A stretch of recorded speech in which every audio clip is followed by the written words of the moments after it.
Hey y'all, how you doing? Welcome to my channel. If you have never been here before, please like, share, and subscribe. Come join my weird little tarot coven. It's fun here. If you're coming back, I'm glad you're here. Glad you're still hanging out. Glad you made it through my November ancestral tarot reads that people were dropping like flies from because I wasn't reading about trash ass ex-boyfriends. Don't get me wrong, guys. I'm probably one of the best love readers on YouTube. That's my wheelhouse. That's what I'm the best at. But I've been trying to push my collective to, broaden their horizons. Because if we were doing that, we wouldn't need to be, talking about our trash ass exes. Anyways, with that being said, if you guys don't want to hear the rest of my little intro, I'm going to put a link in the description box where you can skip straight to the reading on all 12 of these today. If you guys want a personal reading, info's in the description box below. We're doing a special reading today from the Sacred Mothers and Goddesses Oracle deck here. Month of December, we're doing 25 days of tarot on my channel, where your girl is flexing on a new deck every morning, live premiere at 11:11 a.m. Eastern Standard Time. You guys want to come hang out with us every morning? It's super fun. We're always in there chatting. Got a bunch of regulars coming by now. If you want to be one of those, that would be cool. Let's see what else. Oh yeah, I started a brand new channel. Crazy, I know. All right. It's called Speaking Spooky with the Strega. All right. I'm gonna talk about strange things over there. I want to keep this channel 100% tarot, so I'm not going to mess with it. It's gonna stay the exact same. You're probably gonna be getting a lot more content. But now we have another outlet where we can just go do weird witchy stuff all the time, and that's what that is going to be. If you would like to join that little family, get in on the ground floor. I've only got like 200 something subscribers, so you'll be one of the OGs, the original gangsters on that channel over there. Go click on that link. I've been posting videos this week. Every day that I check out one of these new decks, I've been on the new channel posting a complete and full unboxing and reveal of all the cards, going through the booklets, giving you my review, letting you know what I think about the decks. So if you want to check that out, if you're a tarot fan, I will be doing other things on there, such as talking about astrology, placements, synastry, cusp tarot, my philosophies, witchcraft, whatever. All right. We have a fun little hangout spot. If you're a weird occultist like myself, you'll dig it. Okay, so with that being said, let's do this special read for you guys. So this book here, The Sacred Mothers and Goddesses, it's meant to channel like divine feminine energies and things like that. It's very historical, and if you watch my channel, you know your girl is a history nerd, and I'm very much into that kind of stuff. These are real goddesses and, revered women in history. So already I'm on board. Anyways, every card in this oracle deck, all 40 of them, has its own spread, okay? So I'm going to be pulling a card for all 12 zodiac signs today and figuring out, what's going on, what kind of spread that energy has and what we need to learn. It's totally random messages. It could be love, whatever, all right? It's my first time using this deck. So that being said, here is your reading. Right, let's pull a card for Capricorn. Let's see what kind of spread you guys are going to get today. And I already apologize for my crazy as hell hair. I don't know what I was thinking with all these, 25 days of tarot, but I'm gonna stick it out for y'all. Oh, nope. You. Hathor, Celebrate Life, number 12. I want to say she's a Greek goddess or an Egyptian goddess, one or the other. She's beautiful. All right, she looks like she's asleep. She also looks like she's got Taurus horns on her head. She's also got all these butterflies flying in the background. Check out the Gemini reading. They had the butterfly maiden as their spirit guide today. All right, Hathor, let's see what your spread is about today, Capricorns. I don't know much about her. It says celebrate life. All right. Hathor, the daughter of the sun god Ra and the moon goddess Nut, was a mother figure who nurtured Horus, the new sun, who rose and set in her sky. Egyptian Hathor is a moon goddess of the underworld, fertility, the arts, romantic love, dance, wine, and music. She represents the energy of the divine feminine in both women and men. Those in her service were trained as dancers, artists, musicians, and healers. Hathor enjoyed great popularity as the mistress of enjoyment and celebration. She was known to use powdered malachite to color her eyes for her celebrations, including her birthday on the first day of the first month of the Egyptian year. On this day, priestess honored the spirit of Hathor. They dressed beautifully, painting their eyes with uju, made from green malachite, and kohl, made from galena. I line my eyes with kohl every day, and I have since I was a teenager, and I never knew why. And then I did my DNA, and I found out that I'm part Egyptian, so past life much. And I was doing that before the internet, okay? I was like 12 in 1992, so yeah, instinct is instinct. A goddess of the sensual aspects of femininity and procreation, she is known as the mistress of life who celebrates living with gusto. In connection to astrology, she is known as the celestial cow, the Milky Way galaxy, all right? As the mistress of heaven, she carries the deceased there on her back, or the magic ladder that would take them there, where they're revived and welcomed. She is represented in ancient Theban tombs, embracing the deceased as she welcomes them to the afterlife with food and wine. Her message is to loosen up, seek out activities that feed your deep desire for joy, honor your life by tapping into activities and surrounding yourself with people that make you feel glad to be alive. You will be supported by the happiness you feel when you align with your life's path. Be mindful of how you spend your time. Dance, play music, create, fuel the part of you that seeks to celebrate the grace and beauty of life, your body and your spirit. Remind yourself to celebrate each day. She gets pulled, all right, when you're depressed or you're feeling like life has no meaning, when you need to find joy, all right, when you need to heal from the stress of this world. What a Capricorn mood. Like, one of my besties is a Capricorn, and if I told him to go out and like dance and celebrate and enjoy life and like merriment, he'd be like, fuck, he's gonna do all my work, or like who's gonna, answer all my emails, or who's gonna answer this phone, or who's gonna pay this bill, or who's gonna drive the kids here. Capricorns get shit done, all right? They are emotional, they are loyal, they're the sea goat, but what they show to the world is that face of, the reliable goat, the pack animal, the, one that hauls stuff for everyone. She does haul the dead, all right, from the underworld. She's a good ass time though. In the moment where everyone is like freaking out that they're dying and that they're leaving this world, she's there to greet them with literally like a party and a cocktail and say, hey, welcome, you're accepted, we're gonna revive you. That's like a whole other ball game with like looking at the bright side of things or making the best out of a bad situation. So what is her spread about? Her spread is the card spread for joy. A lot of my Capricorns are turning it off right now because they aren't here for the hippy dippy shit. But look, if you are feeling this way, like if you're in this energy feeling like, what's the point? Every day is Groundhog Day. That's what I'm getting for you guys. It feels like Groundhog Day every day. You've lost your Ace of Wands. You've lost your spark. There is no passion. There is no fire. That's what she wants from you, all right? This is how you create the joy. It's a 3-card spread. The first card is, where is joy waiting for you?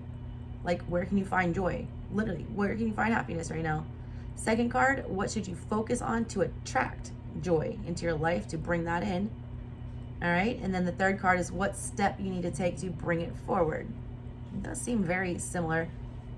Also, she's the, turquoise and aqua blue colors like that. Grapes, figs, and dates are her like special offerings. All right, so let's pull your 3 cards. I'm not doing that. I'm not. That's too many. And a card just screeched. What's going on with this reading, Caps?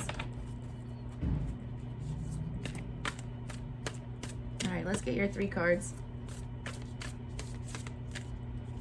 There's 1. Green Terra, compassion and empathy. I think that came out in the Aquarius reading. Ooh. Mother Mary. That came out in the Aquarius reading too. You guys might be dealing with an aqua, or you might be taking on Aquarius-like tendencies right now. Being too overly analytical or being too distant, not really connecting.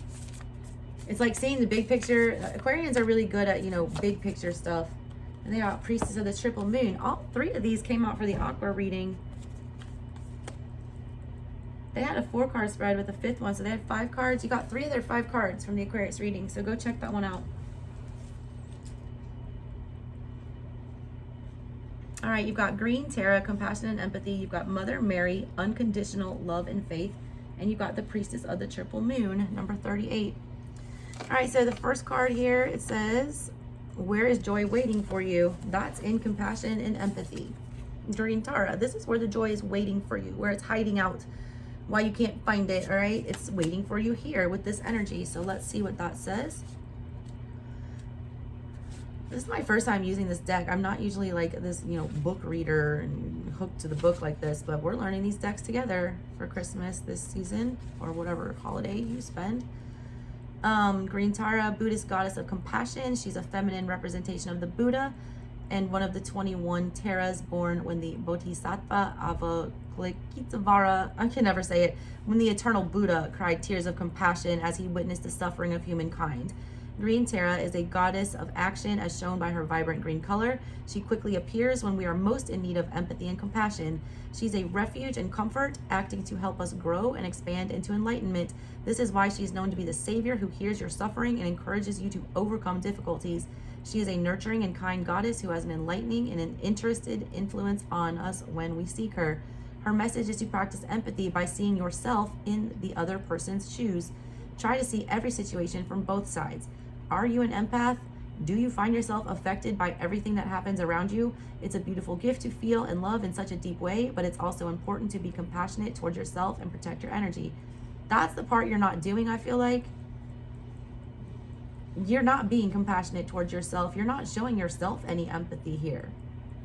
You're not having a good time. Like, you're not living life to the fullest here. You're not, you know, experiencing the joys of this, you know, realm. That's what they're wanting of you. It's also saying the more clarity you have about who you are and the more you're able to accept and forgive your own shortcomings and mistakes, the more compassion you will have toward yourself and others. It says don't confuse empathy with codependency though, all right? Don't get so caught up in understanding others that you excuse their bad behavior. Don't allow others to mistreat or hurt you. Connect to your inner child and heal your wounded parts. It's when you face your weaknesses and forgive and accept yourself that you begin to absolutely love yourself for who you are. When you do that, you will have true empathy and compassion for others. Honor yourself. Don't replace your needs with those of another. It's like, you know, putting yourself first, which is not always what you guys are good at. You guys want to make sure that things are taken care of, that, you know, everything's good. You guys aren't big into showing, you know, a lot of emotions. You guys are devil energy.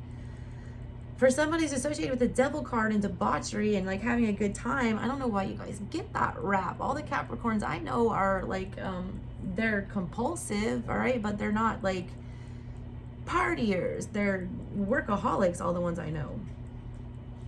They're masochists, like almost. Like that's the devil energy that I pick up from them. They're like gluttons for punishment. They like keep, you know, pushing themselves to further extremes and trying to obtain more and more and more and, you know, conquer. You need to stop doing that, all right? You need to, you know, put yourself in your own shoes and take a, you know, outside look at that. Are you pursuing something that's worthwhile? Are you, you know, cheating yourself of joy by going after material things? All right, that's kind of what I'm picking up on here. Let's get this next card. The next card is, what did it say about that one? Oh yeah, what should you focus on to make the joy come, like to attract the joy into your life? And then the next, the third one is what steps to bring it forth. All right, so to attract it, you've got the Mother Mary. That's unconditional love and faith. These are two, you know, cards about just complete, like utter empathy for other humans and like selfless living here.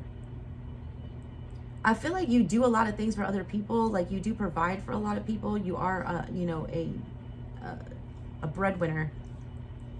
And that is kind and that is, you know, charitable. But it's like money doesn't buy happiness. Money does not, you know, take care of love. It doesn't replace your energy. Just throwing money at something or working hard for something is not enough to, you know, make it justified. Losing out on moments and time. Mother Mary is the mother to Jesus of Nazareth, also known as the Virgin Mary. She's the Queen of Angels, Miriam or Mariam. She's pure, unconditional motherly love. She was promised to Joseph as a young teen, but before they could marry, the Archangel Gabriel came to Mary and told her that she was carrying a child. Although she faced an extraordinary situation, Mary had great faith in her role on earth and married Joseph. Following signs and the guidance from her visions and never wavering in her beliefs, with faith in a divine plan, Mary watched her son grow to be a great teacher and later be tortured and crucified. She supported his work even though she knew his fate, and after his death, she continued to spread his message of love. She was judged and chastised as a whore and a liar in regard to the virgin birth, and it was not until the beginning of the 5th century, after Council of Ephesus, that she became important to the Christian church. When she was introduced to the Americas, Mary transformed the religious landscape and quickly melded into the local culture, replacing their goddess. She's worshipped and adored to this day as a deity in her own right, with rituals, processions, and festivities all around the world. Mother Mary is innocent, pure love, which is inclusive, unconditional, and without judgment or jealousy. She is surrender, gentleness, comfort, and peace. She supports and understands us as she can relate to our human pain and suffering. She often is protective and soothing energy as she loves and unconditionally for all eternity. This is like you, all right, not being in that go-getter attitude. This is you being in receiving attitude, all right? You need to be able to accept love into your life right now. You need to put that first. Just unconditional, no holds barred, non-discriminatory. We're going to love everybody no matter what. Whoever you're beefing with right now, whatever is, conflicting with you right now, you have to come at that from a place of love, of complete, faith that whatever is going on right now is being taken care of by the divine. You don't feel like it is. All right. The way that you make this come to you, all right, with the 38 energy here, that's the priestess of the triple moon. That's getting in touch with your feminine. That's very much like Hecate energy, except there's a Hecate card in here, so I'm not going to say it's her. But there's the triple moon priestess. Let me cover her nipples so YouTube doesn't freak out. It says you're ageless and timeless. You're a spirit in human form. You're the crescent, the full, and the waxing moon. Mother, maiden, and crone energy unlock mysteries and fuel manifestations. You are in perpetual motion, and yet you are a constant force of the divine energy. Be open to learning from the 3 aspects of this priestess, mother, maiden, and crone as you expand and evolve. You are protected, living a human experience on earth, separate from the ethers in many ways, yet perpetually connected. Your essence is divine and sacred, a unique and powerful independent force, and at the same time, you are part of it all. Your stories are ancient and eternal, past, present, and future. Be encouraged to take in the truth of the whole of who you are. Strive to embody the virtues, gifts, wisdom, and powers that reside within you. This is your sacred contract to experience life in a way that causes you to evolve into your best self. Allow each experience to move you through all stages of the triple moon, waxing and waning, flowing with each stage focused on gratitude. You are not alone. I feel like a lot of you have just been kind of staying the course here. I feel like a lot of you have this game plan. You're sticking to it. You're not wavering. You're not wanting to, you found the way. Whenever I talk about assembling my team of Avengers to get a project underway, I always pick you guys as the manager, okay? Because you will get shit done. You have a vision, you carry it out, you make sure it's done, you take no shit from anybody, and you're not gonna, bend or break or be, told to do different than what you're set out to do. You are the Knight of Pentacles. You will finish the job. You will always get it done, no matter what. No one will stop you. What's been going on here though, all right? This game plan that you have for yourself is too rigid. It's too rigid, all right? You need to be using all stages of this energy of the triple moon that's available to you. You're looking at everything as the boss, the emperor, the manager. You need to also look at things through the eyes of the, the maiden, the child. You need to also look at things through the feminine, through the mother, right? Through the maiden, the mother, and the crone. You're just in crone energy where you've seen it all, you've done it all, you know everything, you've got it all together. Father knows best, all right? That's kind of what I get here. That's not a fun energy, all right? That's not. You need to be that, I'm the cool mom. I'm not a real mom, I'm a cool mom. Something like that. Just loosen up a little bit. It doesn't have to be, why so serious? Just a joker. It doesn't have to be all serious all the time, all right? It does not. All right, guys, that's what I got for you guys today. Thanks for tuning in. Come by at 11:11 tomorrow morning and hang out with us live and see what new deck comes out for you guys tomorrow. Catch you next time, Capricorn. Love you. Bye.